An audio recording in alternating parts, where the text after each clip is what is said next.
National University has put together a really great alumni walk, which is wonderful because, you know, as locals, we never get a chance to go out and play in our own backyard.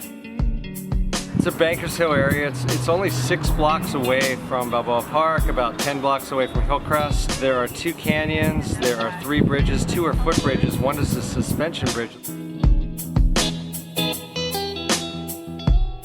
Timing is perfect. You've got cactus that are blooming, wildflowers, the canyons are as green as they've been in years.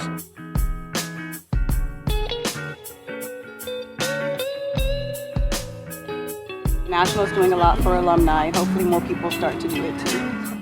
And I love the group and the leaders, and they were very informative. It was great exercise and adventurous. I had a great time on the hike. I would do it again. Let's do it again next week.